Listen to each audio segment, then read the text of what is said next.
bem-vindos a mais um episódio do nosso canal Amamos Vintage. Hoje nós estamos num lugar, gente, um paraíso!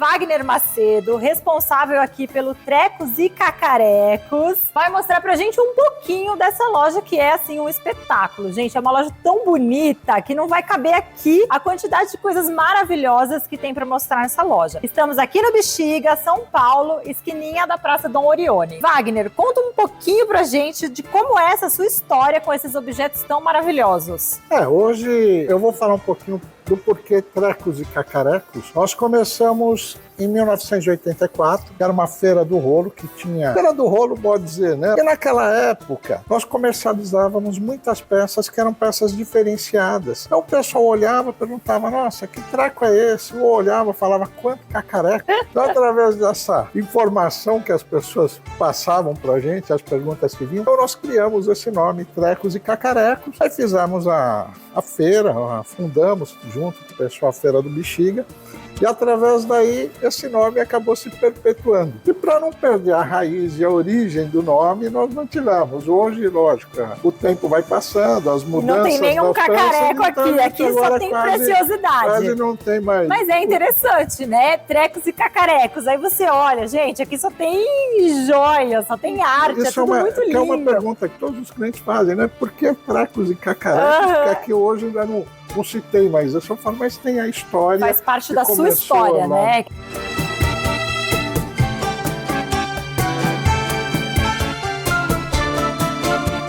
Antigamente, antiguidades era muito ligada a famílias tradicionais. Isso foi praticamente se expandindo a outras classes e diversas classes. Hoje você vê que em cada casa tem uma mistura do moderno com o antigo, e as pessoas também a cada dia elas vão vivendo um pouquinho do passado. Sim. Né? É uma coisa super bacana. Tem afeto, né? Tem o afeto. Traz afeto. A lembrança, aquela lembrança boa, aquela lembrança da união, da família, de todo mundo ali sentado numa mesa.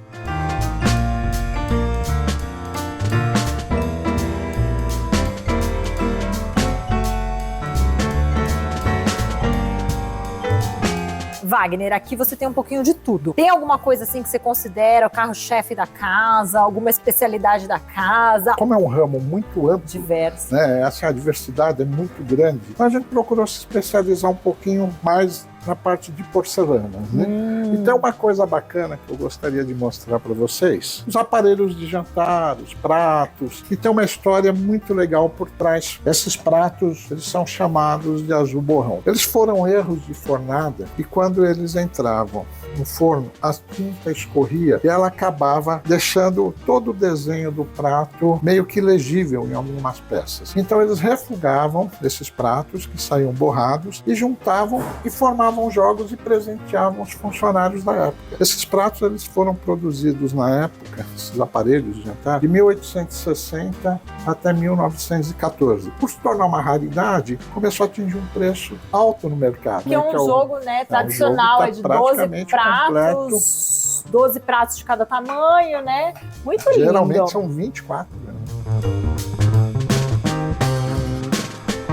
A tinta, literalmente, ela escorre e meio que mistura, né, na tinta de baixo.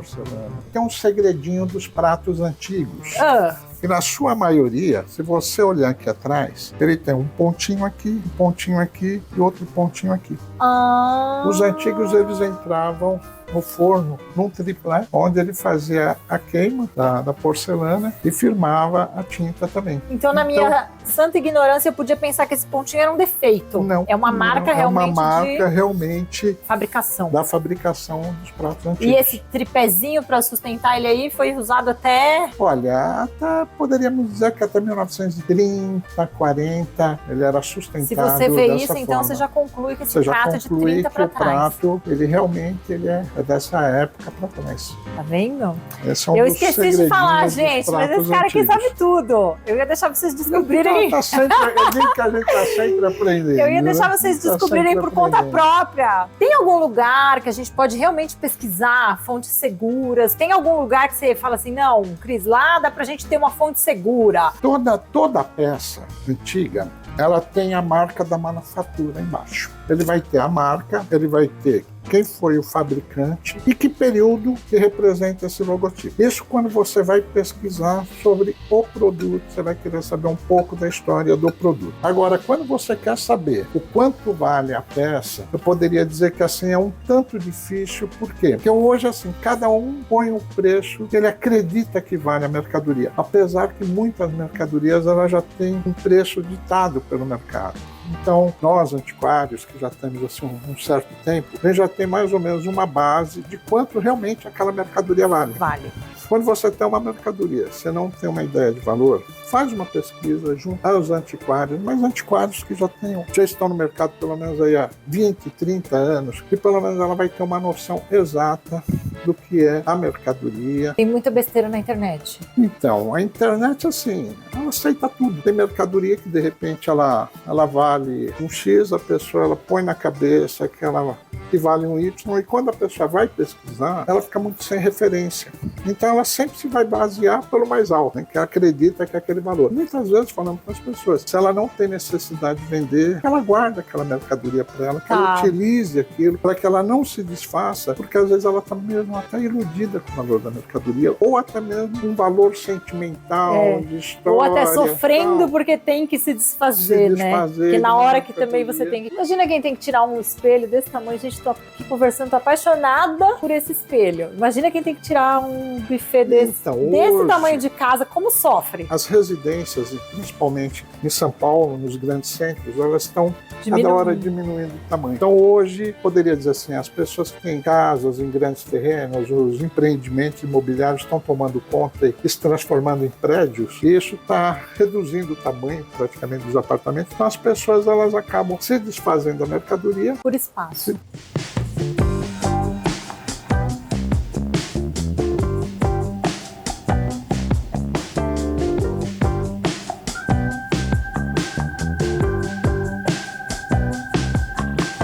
Wagner, me explica uma coisa. Aqui vocês têm peças novas, né? Sim. Que na verdade são peças que talvez as pessoas, né, pensem que são antigas, porque são peças que são fabricadas no método antigo. É isso? Isso, por exemplo, o bronze, né, no caso desses leões, ele é fabricado da mesma forma há mais de 1000 anos. Sério? Mais de 1000 anos. Ele não teve assim muita evolução em termos de tecnologia de fabricação.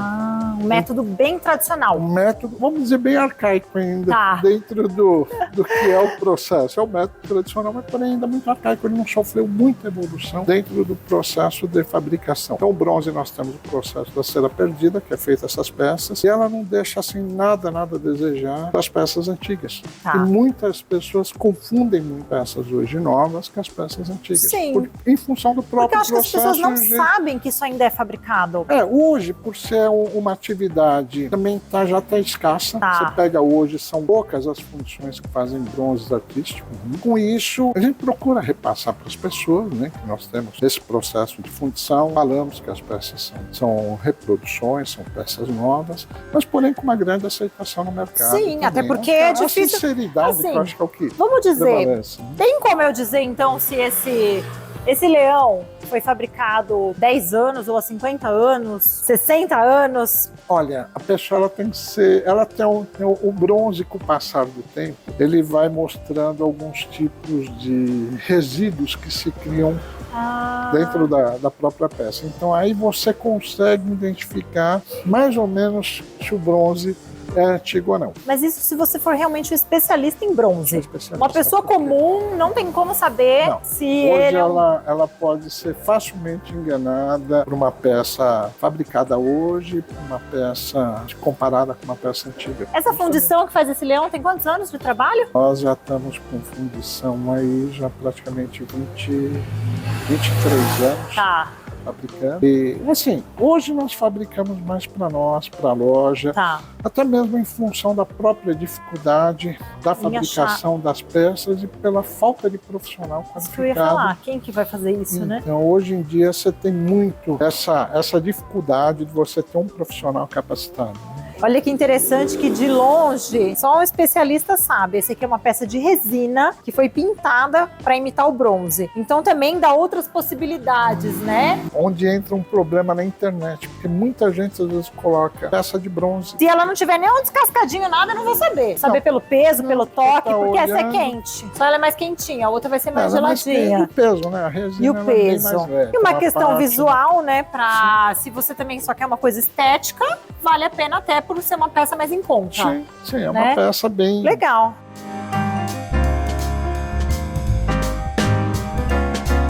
Aí você tem uma outra coisa que é o quê?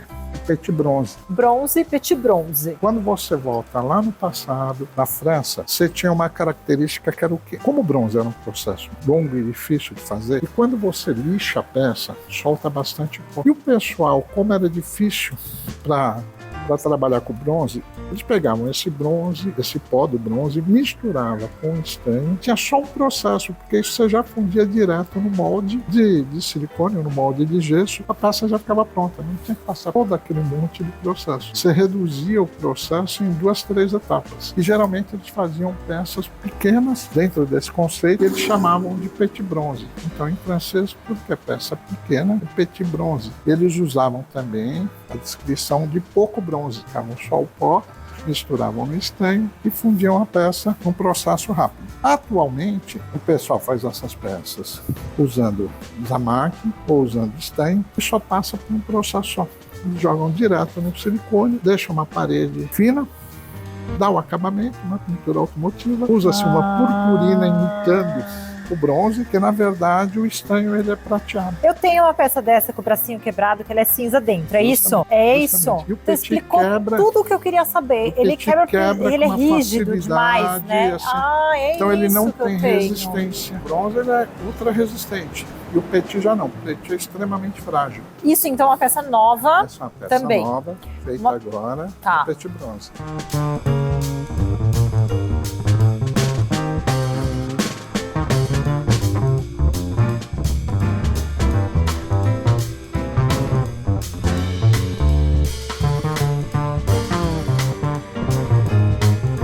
Aqui é uma história interessante. Esses tipos de móveis, ele tem uma coisa, assim, como poderia dizer, assim, um referencial interessante, porque todo mundo pensa que esses móveis são franceses. Isso é uma tradição, por quê? Mas em função da marchetaria, em função do trabalho. Só que a marchetaria ela foi uma técnica árabe que foi levada para a França. Os árabes praticamente faziam todo aquele trabalho de servição. Eles levaram essa técnica para a França. Tanto que hoje, praticamente toda essa parte de marchetaria é feita nos países árabes, principalmente o Egito. O Egito fabrica a marchetaria e leva para a França. A França, o que ela desenvolveu? Ela desenvolveu o estilo bombê. Esse estilo, com esse tipo de design, esse abaulado, por isso chama bombê. Móveis bombê, cômodas bombê, em função desse tipo de trabalho. Mas a marchetaria egípcia. E do Egito vai para a França. E de lá ele virou francês. E continua com o know-how francês.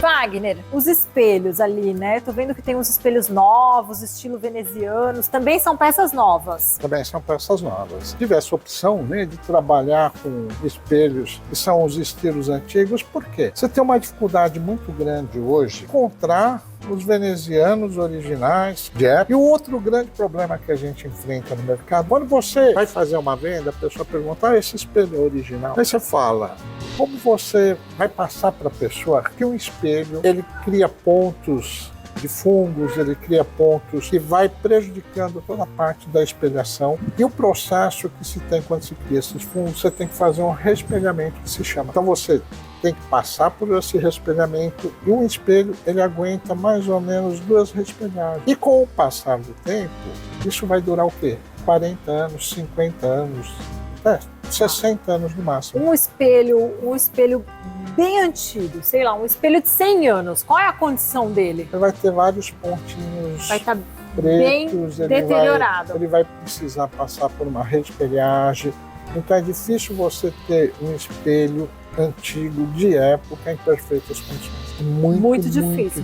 Aí o cliente às vezes chega e ele fala assim, mas eu quero um espelho antigo que seja original, mas eu queria que ele tivesse inteiro. Vai ser muito difícil. Primeiro vai ser difícil achar o original, tá? Porque Dentro desse mercado, nós temos assim várias empresas que fabricam espelho, também fala, estilo veneziano. Estilo veneziano. Justamente. Ele é feito um no estilo... Brasil, né? E esse já é feito no Brasil há quanto tempo? Já tem um bom tempo. Já tem um bom tempo. Podemos dizer que desde os anos 80 já tinha, já tinha então uma posso achar um espelho de 40 anos que foi feito aqui no Brasil, nessa fábrica. Ele já vai ter problemas de reespelhagem, vai ter que refazer, vai ter que ele já vai estar desgastado. Então esse é um dos grandes problemas que a gente enfrenta também quando a gente vai falar sobre a originalidade da peça. É difícil definir também o que é original, né? Vamos dizer, para você, né? O que é original para você. Ele então não foi feito aleatoriamente num lugar qualquer, mas ali, por exemplo, foi feito com técnica tradicional, vamos dizer, no método os parâmetros antigo. De como era feito antigo. Porque assim, o meu conceito, o novo de hoje vai ser a antiguidade de amanhã. Também tem isso, né? E de repente, se você mata esse mercado, ou se você questiona tudo isso, a gente não vai ter o futuro da antiguidade.